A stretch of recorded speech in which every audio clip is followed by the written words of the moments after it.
도의성을 저번 시간에 했었는데 58쪽이고요. 야청 도의성을 좀 너무 저번 시간에 급하게 끝내가지고 몇 가지 짚을 부분들만 다시 조금 짚고 넘어갈게요. 전체적인 건 읽어보시면 되고요. 말씀드렸던 것처럼 예습은 못하더라도 복습은 꼭 하자라고 말씀을 드립니다. 지금 여기서 보시면 얘가 처한 상황이 타향에 있는 거예요. 즉 고향에 있지 않은 상황이죠. 그렇기 때문에 얘는 여기에서 입장이 객, 나그네라는 거고요. 근데 지금 이 상황이 고향에 있지 않은 상황이죠. 거기에서 느끼는 것이 외로움, 탄식 이런 것들이죠. 그래서 이런 것들이 나타나시는 여기서 지금 보이는 정서란 말이죠. 그래서 객수라는 말을 썼던 거죠. 저번 시간에. 수가 뭐냐면 슬픔이다 라는 거죠. 그래서 객수라고 나오면 나그네의 슬픔이라는 거죠. 자, 그 다음에 이 작품에서는 크게 연관성이 있는 건 아닌데 이 단어는 알아두셨으면 좋겠어서요. 규방이라는 것은 여인이 거처하는, 부녀자가 거처하는 방이고요. 그 다음에 다른 말로 내방이라는 말도 써요. 그래서 나중에 그 한글이 창제가 되고 이제 한글이 이제 정착이 되면서 한글로 이제 부녀자들이 작품들을 쓴단 말이에요. 그래서 뭐 부녀자들이 한글로 쓴 가사를 내방 가사 이런 말도 쓰거든요. 그래서 이렇게 같이 알아두셨으면 좋겠다 싶어서 이 부분을 말씀드리려고 했고요. 그 다음에 여기서 이런 거 있죠. 그 누가 알랴 시름 깊은 저 서름을. 원래는 시름 깊은 저 서름을 누가 알 것인가 뭐 이런 거죠. 그래서 이제 이런 부분들 문장의 어순을 의도적으로 바꾸는 거 이런 걸 무슨 표현법이라고 하죠? 도치라고 하죠. 그래서 약간 도치도 나타났다라는 거죠. 왜냐면 고전 시가 쪽에서는 약간 도치라든가 반어는 상대적으로 현대시에 비해서는 조금 덜 나타나는 표현법이긴 해서요. 한 번 더 찾아보자. 이런 이제 개념으로 말씀을 드렸습니다. 자꾸 연결선이 뭐가 상태가 안 좋은가 봐. 꺼졌다 나왔다. 자, 그냥 객수라든가 이런 거는 말씀드렸으니까 이제 넘기고요. 60쪽 부분에서 짚을 부분은 조금 짚을게요. 시끄러워.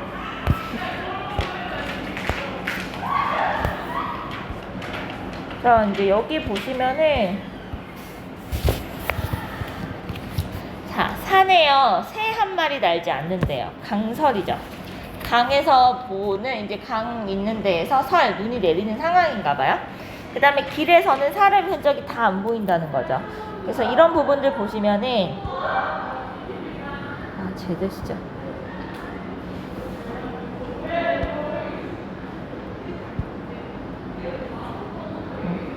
잠깐만. 자, 외부 세계와의 단절 이런 것들도 한번 눈여겨보실 필요가 있어요. 이 작품뿐만이 아니고 뒤에 최치원의 작품에서도 조금 나오거든요. 그러니까 외부 세계와 뭔가 단절하면서 자연 속에 뭔가 묻혀 사는 삶 뭐 이런 것들에 대한 게. 자, 그 다음에 여기 보시면 여기서 이렇게 이제 직접적인 그 화자의 정서가 표출되잖아요. 그래서 이런 것들 보시면 되고 화자의 정서가 직접적으로 드러나는 부분들은 항상 확인을 하셔야 돼요. 그 다음에 홀로라는 것도 결국 외로움과 홀로는 연결되는 감정들이잖아요. 이런 것들을 보실 수 있다. 그 다음에 여기 보시면은 산에 있다가 길에 있다가 배가 있다가 낚시하는 부분들 있죠. 그러니까 각 연마다 보여주는 공간적 배경이라던가 어떤 행위 이런 것들은 한번 보실 필요가 있다 라는 거고요. 나머지는 좀 읽어보시면 될 것 같아요. 여기서는 여러분들 약간 초기 때는 어떤 느낌이냐면 여기 1번에서 보셨다시피 약간 자연 경관에 대한 객관적인 묘사가 더 줄을 잃어요. 근데 조선으로 넘어가면 훨씬 더 자연에 대한 이제 주관적인, 그러니까 즉 뭐냐면 자연물의 뭐 시적 화자의 흥겨운 정서를 이입한다던가 주관적인 묘사가 훨씬 더 줄을 이룬다라고 생각하시면 됩니다.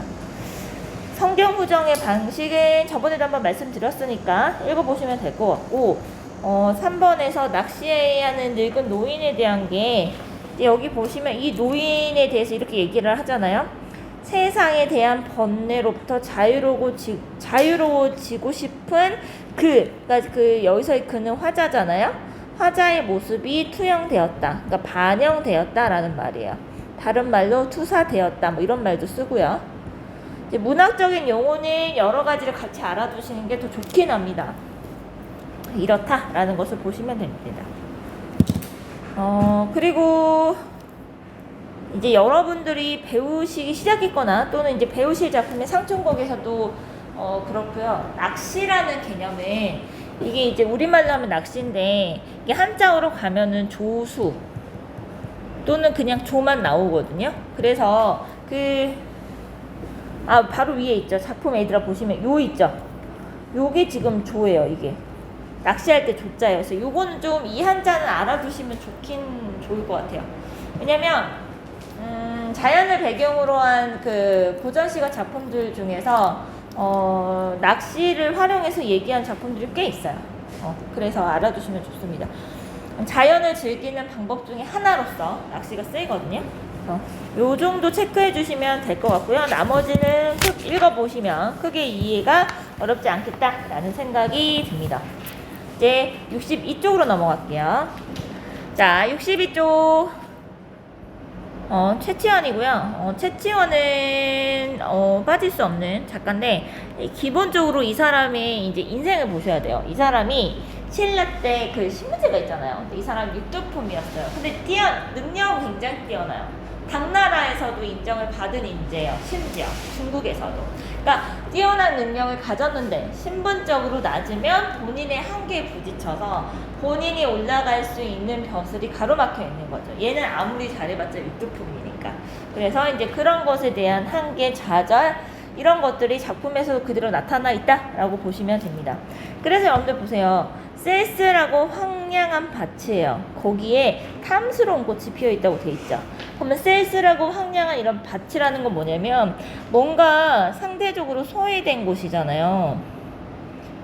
자, 이런 들길 같은 곳에 탐스러운 꽃이 있잖아요. 그러니까 탐스러운 꽃은 화자를 얘기하는 거예요. 그리고 소외된 곳이란 이런 소외된 곳에 정말 탐스러운 여기와 어울리지 않는 뛰어난 능력을 가진 자신의 모습이 투영되어 있다, 투사되어 있다, 반영되어 있다라고 보시면 됩니다. 근데 얘는 막 향기도 있고 뭐 이런 꽃이에요. 그런데 쓸쓸하고 황량한 밭 옆에 피어 있잖아요. 탐스러운 꽃이고 향이 좋지만 그러니까 수레나 말 탄 사람 그 당시에 수레나 말은 아무나 타는 게 아니죠. 즉 고귀한 신분 높은 벼슬에 있는 사람들이 그 누가 보아줄 것이냐 이거죠. 그러니까 물어보는 거 아니죠. 못 볼 것이다 이거죠. 내가 아무리 탐스러운 꽃이라고 하더라도 여기에 피어 있으면 볼 수가 없겠다 이런 내용을 얘기를 하는 겁니다. 벌이나 나비들만 엿볼 뿐이에요. 상대적으로 평범한 사람들만, 즉 화자 입장에서는 뭐예요? 화자 입장에서는 도움이 안 되는 사람인 거죠. 사실 그러니까 이런 평범한 사람들만이 나의 재주를 너 좀 뛰어난데 이렇게만 얘기하고 자기의 재주를 인정해주고 뭔가 높은 벼슬을 끌어올려줄 사람들은 자신을 볼 수 없다. 이런 내용이라고 보시면 됩니다. 다시 한번 얘기하죠. 태어난 곳 비천하니. 그러니까 이거는 뭐냐면 당나라 입장에서 신라는 굉장히 작은 나라예요. 그리고 또 이거를 여기서 스스로 부끄럽고 사람들이 내버려 두니까 한스럽다. 뭐 이런 것들입니다. 그러니까 얘가 당나라 유학 갔다가 당나라에서 좀 인정을 받고 신라에 돌아왔으나 넌 그래도 육두품이잖아 하고 본인의 능력을 펼치지 못했어요. 얘는 인생이 좀 불우한 인생? 뭐 이런 겁니다. 자, 작품 2번 보시면 요게 추야우중입니다. 추야우중. 자, 그러니까 추야라는 것은 가을 밤이잖아요.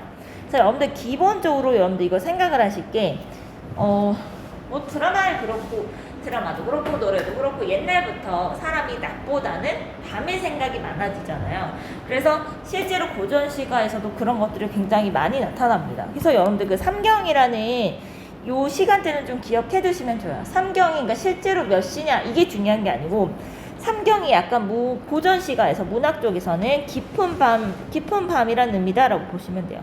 그러니까 1경, 2경, 3경, 4경 이런 식으로 해서 이제 시간을 옛날에는 이제 이렇게 뭉뚱그려서 좀 나눠놨잖아요. 근데 그냥 3경 나오면 뭔가 깊은 밤. 그런데 항상 3경 나올 때는 깊은 밤이고 밤에는 본인이 뭔가 슬프거나 괴롭거나 그런 이제 생각이 이렇게 솟아오르는 시간. 이 정도 시간대다. 이렇게 생각하시면 될 것 같아요. 자, 그래서 가을이고요. 그리고 굳이 약간 가을 바람이죠. 그리고 밤이에요. 자, 이런 시간적, 계절적인 이런 배경을 통해서 어때요? 화자의 정서가 심화되는 시간이다라고 생각하시면 돼요. 화자의 정서가 심화된다. 뭐 다른 말로 뭐 부각된다, 강조가 된다라고 보시면 되죠. 강조되는 배경이 된다라는 거죠. 가을, 뭔가가 떨어지는 가을 바람, 그 다음에 밤, 뭐 이런 거죠. 자, 온 세상에 지음이 없대요. 그러니까 마음이 서로 통한 친한 벗이에요. 그러니까 이런 상황에서 친한 법도 없고 등불 앞에 마음은 만리를 달린대요. 그럼 이 만리라는 것은 사실 약간 과장적인 것도 있는데 이제 이걸 가지고 두 개로 해석해요. 그러니까 첫 번째는 세상과의 심리적 거리감. 그러니까 내가 뛰어난 능력을 알아주지 못하는 세상과의 그런 거리감. 또 하나는 물리적 거리죠. 그러니까 얘가 당나라에 있으니까 실제로 당나라에서 신라까지 거리가 길겠죠. 그러니까 이런 두 가지를 다 얘기할 수 있겠다. 이런 겁니다. 자, 세 번째 작품은 제가야산 독서당이라는 작품이고요. 아까 보셨잖아요. 그 강설 작품에서도 말씀드렸다시피 여기서도 잘 보세요. 첩첩바위 겹겹 봉우리가 있어요. 자, 자신 주변에 이것을 싹 두른 거예요. 가까운 거리에서 하는 말소리도 잘 들을 수가 없는 상황이래요. 자, 시시비비, 늘 시시비비를, 옳고 그름을 가리는 소리가 귀에 들릴까봐 무서워서라는 표현이에요. 짐짓 흐르는 물로 온 산을 다 둘러버렸대요. 자, 그래서 여러분들 여기서 보시면은 시비하는 소리, 그러니까 세상 소리를 듣기 싫어서 자연 속에 숨었다라고 되겠죠. 자, 그래서 여기서 여러분들 이런 산이라는 것은 여기서는 흐르는 물, 온 산을 들려버렸다. 그럼 여기 얘가 산 속에 있는 거잖아요. 그래서 이런 걸 가지고 이런 말을 써요. 여러분들 이제 이렇게 약간 용어 싸움이긴 하거든요. 어려운 용어도 좀 알아두셔야 좋아요. 탈속적 공간이란 말을 씁니다. 그럼 여기서 얘들아 탈은 뭘까요? 벗어났다. 그쵸? 그 다음에 이 속이라는 것은 세상 얘기하는 겁니다. 세상. 그래서 세상, 인간 세상이어서요. 줄여서 인세라고도 부르고 속세라고도 부르고 뒤집어서 세속이라고도 부릅니다. 어쨌든 이런 애들은 상대적으로 산을 비롯한 그 자연물과 대조적인 이 소재로 많이 쓰입니다.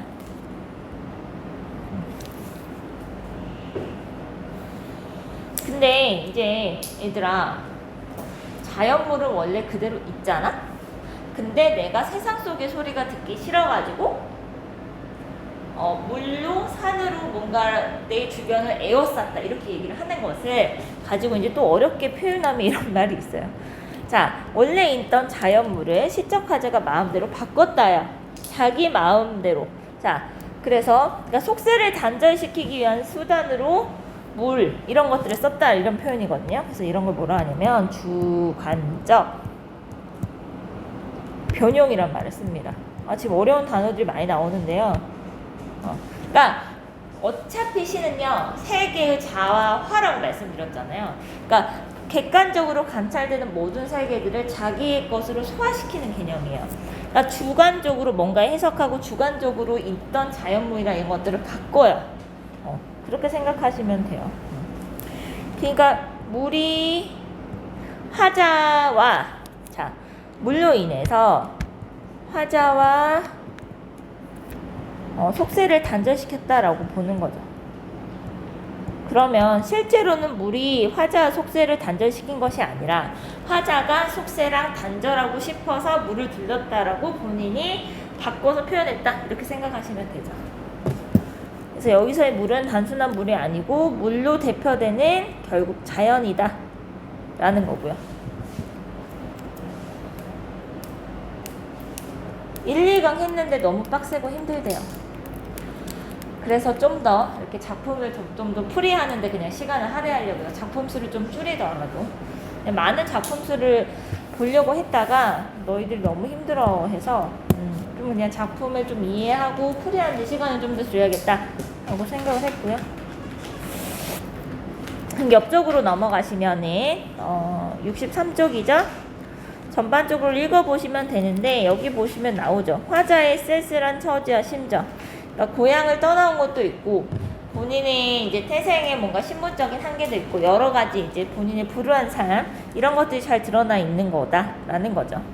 그래서 본인의 완숙한 학문의 경지를 탐스러운 꽃 향기로 표현하고 있다는 것도 한번 체크해 두시고요.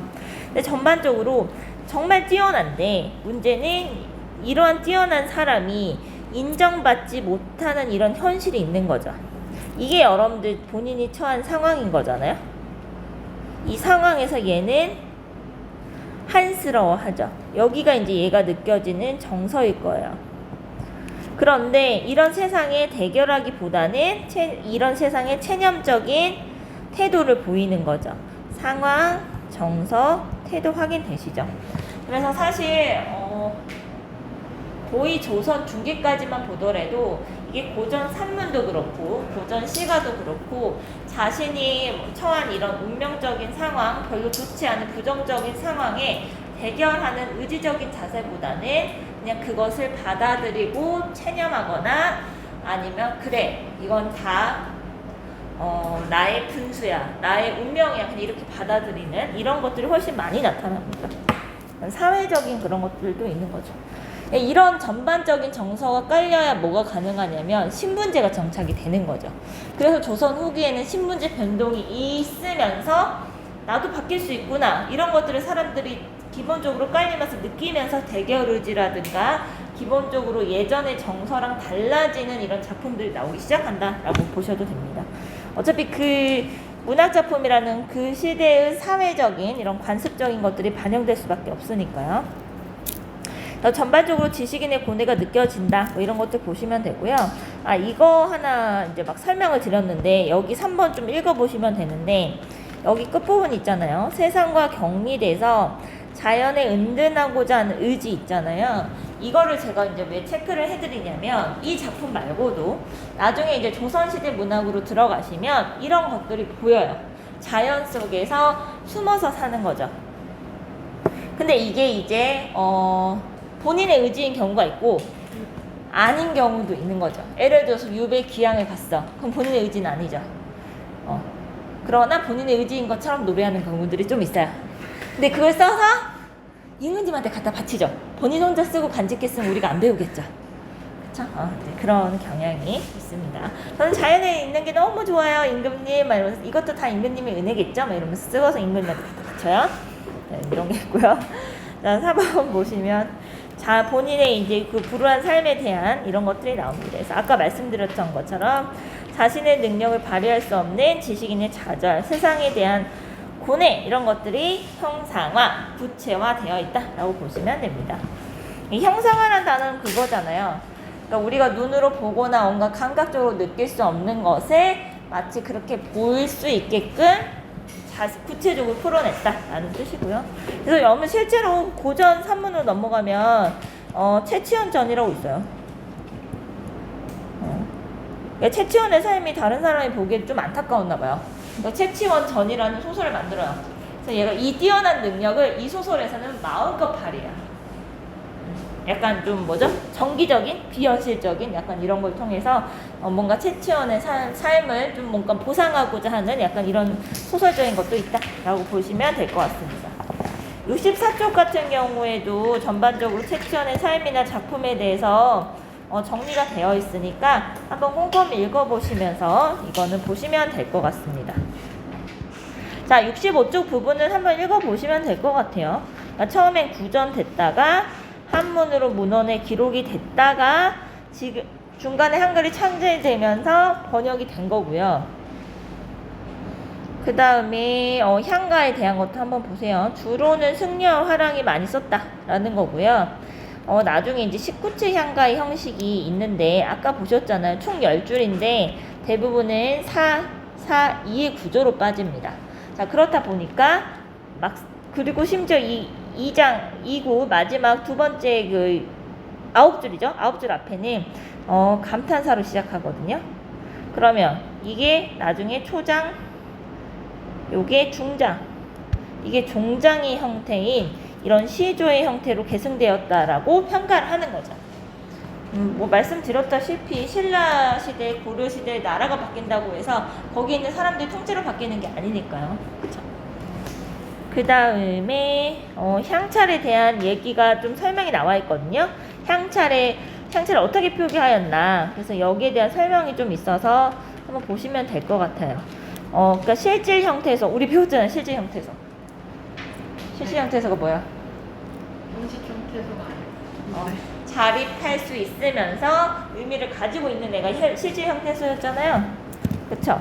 그래서 얘는 한자로, 그 다음에 조사, 어미와 같은 형식 형태에서는 한자의 의미로 표기했다라는 거죠. 기왕 배운 거는 잘 넣어두셔야 됩니다. 자, 그러면 이제 고려시대로 넘어갈게요. 자, 대표적인 게 일단은 고려가요가 있습니다. 얘는 민요적 시가라고 얘기하는 까닭은 여러분들 뭐냐면 기본적인 게 사문보예요. 그래서 아리랑, 아라리요. 얘도 사문보고 고려가요도 사문보입니다. 시조나 가사나 이런 계열들은 사음보를 추구하고요. 음보 느낌이 좀 다르고 그렇습니다. 얘도 어찌됐든 처음에는 구전됐겠죠. 왜냐면 민간에서는 특히나 구전될 수밖에 없잖아요. 왜냐면 표현 수단이 그때 한자밖에 없었죠. 너무 어렵잖아요. 그쵸? 지금도 우리가 한자 외우려면 어렵잖아요. 근데 그 당시에 일반 사람들이 제대로 된 책도 없는데 공부하려면 얼마나 더 어렵겠어요. 드립다 외워야 되는데 또. 그쵸? 그랬다가 여기 보시면 조선시대에 한글이 창제된 이후에 문자로 기록되면서 궁중음악으로 편입됩니다. 그래서 여러분들 이거를 왜 보냐면 연과 연 사이에 내용과 상관없는 독특한 후렴구가 붙게 돼요.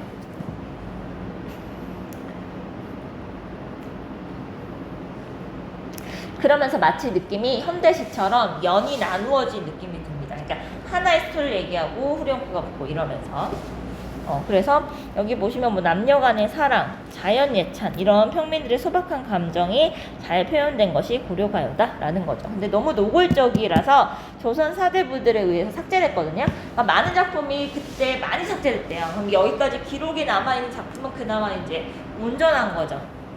근데 이제 여기서는 실리진 않았는데 남은 작품 중에 막 이런 거 있어요. 막 얼음 위에 눕더라도 임과 함께 있고 싶어라 막 이런 내용들이 있거든요. 좀.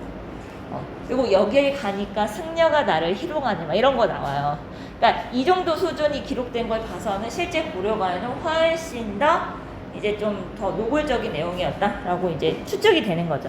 그다음에 경기체가는 거의 사실은 약간 얘는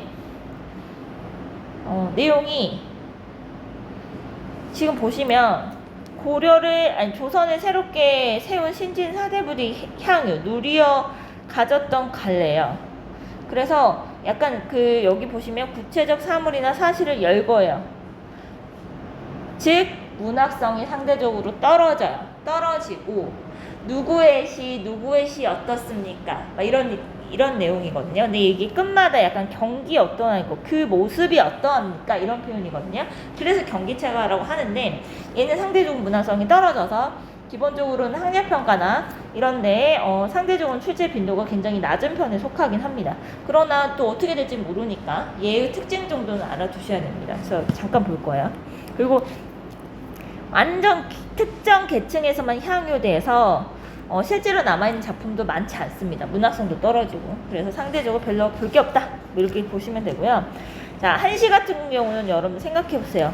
말 그대로 표현 수단이 한문이잖아요. 아무나 못 쓰죠. 그래서 한문을 주로 사용하던 상류 계층의 정신세계를 엿볼 수 있을 수밖에 없습니다. 그러니까 내용이 보세요. 유교적 윤리 규범, 남녀간의 사랑, 충절, 자연예찬. 지금 전반적으로는 여러분들 보시면 주제가 서민들과는 조금 다른, 사랑 빼고는 사실 거의 겹치는 부분이 없다라고 보셔도 될 것 같습니다. 자, 이제 본격적으로 고려시대인 고려가요를 시작하도록 하겠습니다. 자, 68쪽 가시리 볼게요. 자, 가시리 보시면은 얘는 사문보예요. 그래서 가시리 있고 나나 이런 식으로 나눠진다. 뭐 이런 것 좀 배우셨을 거고, 그 다음에 여러분들 보셔야 되는 게 뭐냐면, 이게 구조가 가시리, 이거 입구 빼면 가시리, 발이고 가시리예요. 즉, A, B, A 구조가 되죠. 그래서 이걸 가지고, 요렇게도 해서, 이게 운율감을 형성하는 요소다라는 것도 이렇게도 봅니다. A, B, A 구조라고 해서. 자, 그 다음에 이게 이제 여러분들 배우셨을 거예요. 작품 내용과 관계없는 내용이다. 그래서 이런 것 부분이 후렴구고, 이런 후렴구가 각각 붙으면서 인해서 마치 연을 나누는 분연체 구조다라는 것도 아마 배우셨을 거예요. 이 연이란 말을 빼서 이 연이란 말을 바꿔서 분절체, 이걸 하나의 절로 보면 분절체 구조다. 이런 것도 배우셨을 거고요. 그쵸? 안 배웠어? 배웠잖아. 자, 그 다음에 나보고는 어찌 살려고 버리고 가십니까? 뭐 이런 거고요. 그래서 이거는 이것도 하셨죠. 이걸 버리고 갑니까? 이러면서 주체 이제 화자인 거 이런 것도 하셨을 거고. 자, 그 다음에 잠깐만. 자, 그래서 나를 버리고 가십니까? 예언.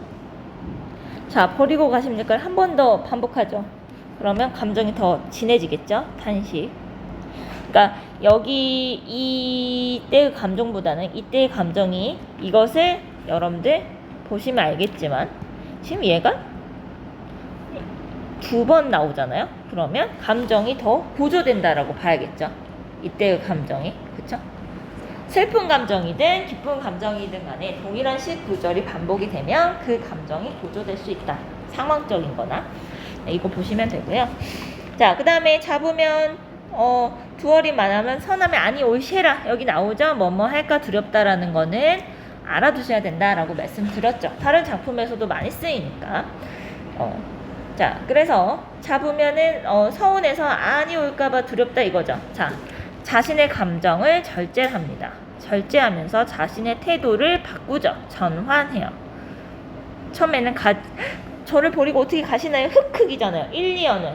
3연을 통해서 갑자기 깨달아요. 너무 잡으면 얘가 질려서 나한테 안 올 수 있겠구나. 이런 생각을 하는 거죠. 그러면서 전환해서 나 너 기다릴게 라고 바꾸는 거죠. 가시자마자 다시 돌아와 주세요 라는 거죠. 그래서 여기서의 주체는 누구예요? 가시자마자 돌아와 주세요 주체는 임이겠죠. 그렇죠?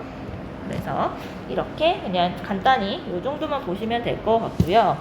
그 다음에 이제 옆으로 넘어가시면 기본적으로 사문부의 육격을 한다.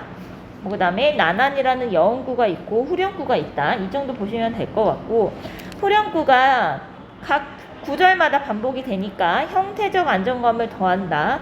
연을 구분하는 기능을 한다. 이 정도 보시면 될 것 같아요. 왜냐면 요거는 가시리 말고 다른 고려 가요에도 적용될 수 있는 개념이다.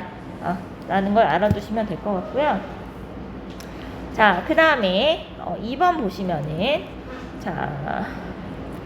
자, 원하지 않았지만 어쩔 수 없이 맞닥뜨리게 된 이런 이별을 받아들이는 화자의 태도나 상황을 보자는 거죠.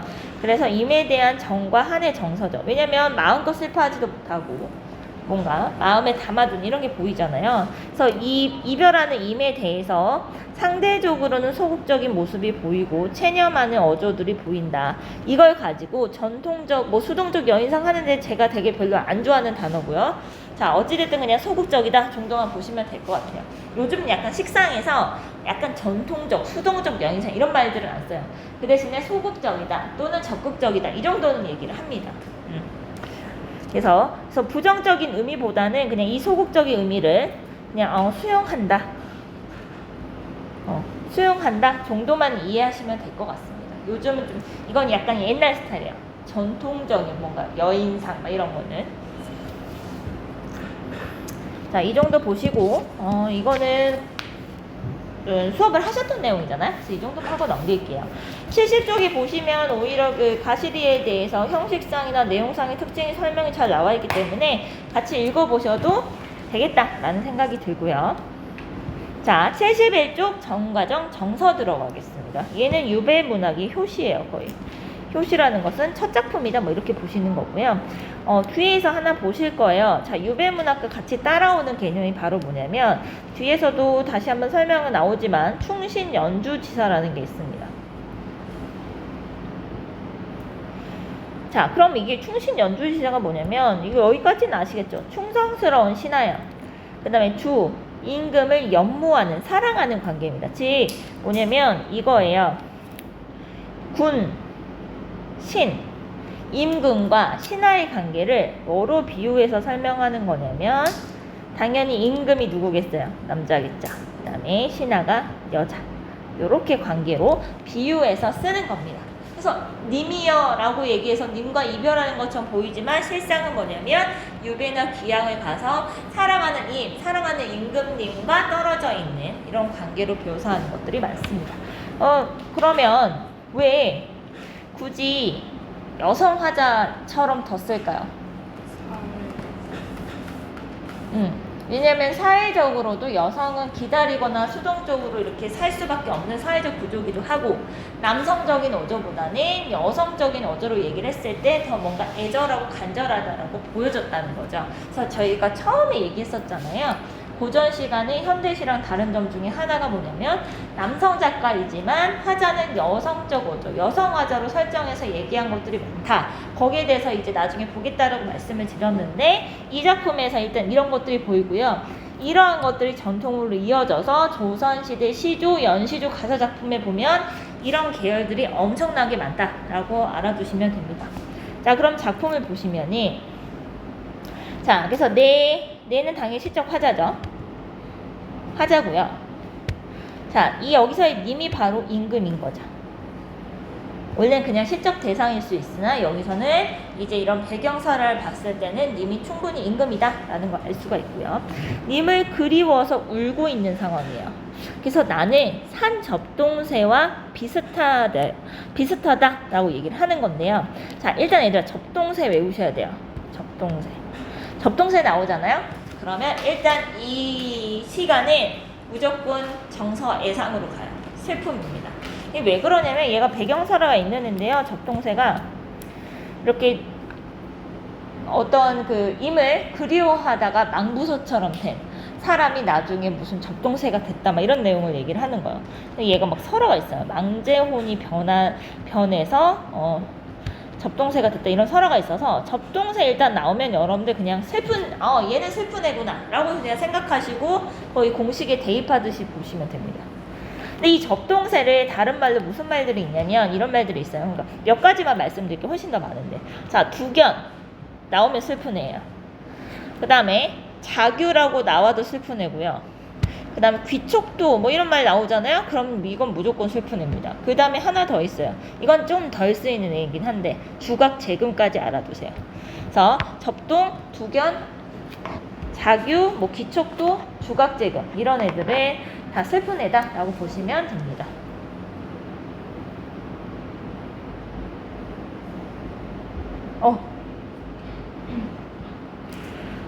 자, 얘들아 중간에 잠깐 끊겼지만 알아서 보도록 하여라. 자, 아니시며 거칠을 신달 아은은 이제 자신이 귀양 유배당한 것이 다 모함 때문이다라고 얘기를 하는 거고요. 자, 잔월요성은 새벽달, 샛별을 얘기하는 건데 요것이 이제 얘네들은 나의 결백을 알아줄 것이다 라고 얘기를 하는 겁니다. 그래서 보통은 3단계로 나누는데 자, 여기 부분까지 나눠서 하나의 기, 서, 결 3단계로 봅니다. 첫 번째 단계가 끝난 거고요. 자, 그 다음에 보시면 자, 자신이 죽어서 넋이라도 지금 얘들아 이게 이제 나중에 그 훈민정음 좀 배우고 나서 좀 더 해서 여러분들 뭐 시간 나면 조금 수업을 해드리긴 할 건데 원래 넋이 이거잖아요. 그러면 뒤에 이게 이가 온 거예요. 근데 옛날 고전 시간은 소리 나는 대로 읽었어요. 초반에. 그래서 이 시가 넘어간 겁니다. 그래서 넋이라도 임과 한데 지내고 싶습니다. 여다는 가다라고 했죠. 기본적으로. 그래서 지내고 싶습니다. 같이 있고 싶습니다. 이런 뜻으로 해석이 됩니다. 그래서 이게 남녀 관계로 보면은 다시 만나고 싶다고 이게 신하의 입장에서 본다면 임금에 대한 충성스러운 마음 충정 뭐 이런 얘기를 할 수가 있겠죠. 충정이다. 자, 그 다음에 벽이시더니 제가 허물이 있다고 제가 잘못했다고 우기던 애가 누굽니까? 뭐 이런 얘기를 하는 거죠. 지금 그 다음에 요건 좀 알아두시면 좋긴 한데 일단 이거 가는 의문형 어미잖아요. 누구십니까? 물어보는 거 아니잖아요. 아, 여기서 물어보겠네요. 근데 얘들아, 여기 앞에 it 있잖아요. 근데 이 it이 잘 보시면 이렇게 돼 있잖아요. 이렇게 돼 있으면 요것만 보셔도 이것을 물어보는 답변을 해야 되는 대상이 높임의 대상이에요. 여러분들, 이까 하면 그러니까 높임의 그 의문형 어미입니다. 그래서 뒤 여기 옆에 해석해 보시면 누구였습니까? 이렇게 돼 있는 거 보이시죠? 어차피 여러분들이 이제 시험에서나 이런 거 만날 때는 뭐가 없어요? 해설이 없잖아요. 그렇죠? 해설이 없잖아. 진짜요? 뭘 진짜야 세상 해설 없어. 글쎄 잔어 효성 정도나 이렇게 해가지고 말 표시해 주려나? 얘가 나오면 얘도 안 해줄 수도 있어 사실. 월성 이 정도는 알아야지 하고. 자, 저는 아무런 잘못이 없어요. 뭐 이제 천만 없어이다 뭐 이런 거는 이제 강조하는 거죠. 그만큼 결백하다는 것을요. 그래서 얘들아, 자신의 감정을 뭐 이렇게 결백하다 직접적으로 얘기를 하잖아요. 그러면 약간 부정적 감정을 뭔가 쏟아낸다 할 때 이런 말을 쓰죠. 직설적 토로라는 말도 써요. 직접 얘기한다는 얘기고요. 직설적이란 말은 직접 얘기한다는 표현은 뭔가 좀 좀 더 어려워 보이려고 노력하는 표현이고, 그다음에 토로는 부정적인 감정을 뭔가 내뱉듯이 말할 때 토로라는 말을 씁니다. 즐거울 때는 안 써요. 자, 말이 신려죠. 그래서 그 다음에 사르분려 아우 뭐 이런 겁니다. 그래서 무사람이 저를 모함하는 말입니다. 너무 슬픕니다. 그러면서 님이 나를 하마는 좀 외워두시면 좋아요. 가끔씩 많이 나와요. 그렇게 어렵진 않으니까 벌써요. 님이 나를 벌써 잊으신 겁니까? 이런 얘기를 하는 겁니다. 지금 뒤에 여기서도 이까 나오잖아요. 그쵸? 벌써 잊으신 겁니까? 아소니마. 니마 돌이켜 생각하셔서 괴담 아셔야죠. 사랑하답니다. 저를 다시 사랑해주세요. 그러니까 저를 유배지 기양에서 다시 불러주세요. 뭐 이런 내용입니다. 전반적인 감정을 한 번만 더 쓰시면요. 여기 이렇게 되거든요. 자, 여기 보시면 여기 거스르신다. 여기서 원망의 감정. 님과 함께 살고 싶어요. 소망의 감정. 자, 저는 아무런 잘못이 없어요. 결백하다. 저를 벌써 잊으셨나요? 저 다시 불러주신다면서요. 원망. 저를 다시 사랑해주세요. 소망. 약간 원망과 소망이 약간 이렇게 반복적으로 나타난 작품이다. 이렇게 보셔도 될 것 같습니다. 결론적으로 얘기하고 싶은 것은 여기 아래 있죠. 저를 유배지에서 다시 불러주세요. 뭐 이런 내용입니다. 자, 그래서 72쪽으로 넘어가시면은 그렇다니까. 자, 그래서 이제 거의 다 왔어요. 자, 정가정도 여기 보시면 사사이행, 그래서 3단 구성이다.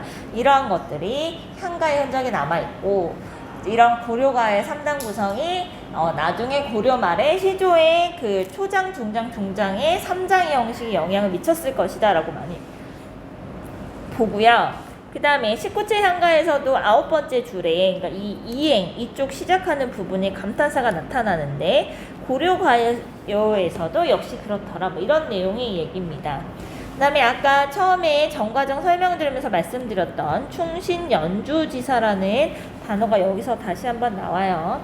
그래서 신하의 입장에서 임금에 대한 충절, 사랑을 노래하는 건데, 마치 남녀 관계처럼 얘기를 하면서 실제로 남자 작가, 성별은 남자 작가이나 그 쓰는 시가 속에 등장하는 화자는 여성 화자로 등장한 경우들이 있더라 라는 겁니다.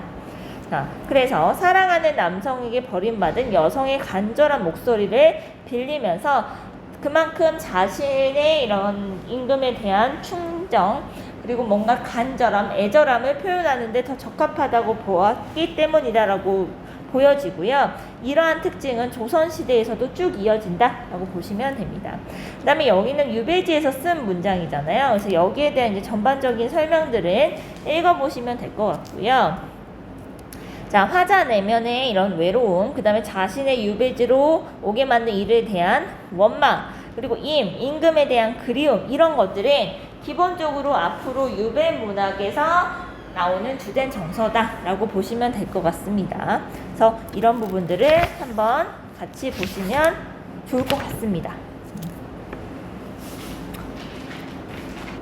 자, 다음 시간에 석영별곡 들어갈게요. 석영별곡하고 정석과는 서로 관련된 구절들이 있어서요. 다음 시간에 이번 시간 조금 못한 거를 좀 더 이렇게 더해서 수업하도록 하겠습니다. 수고하셨습니다.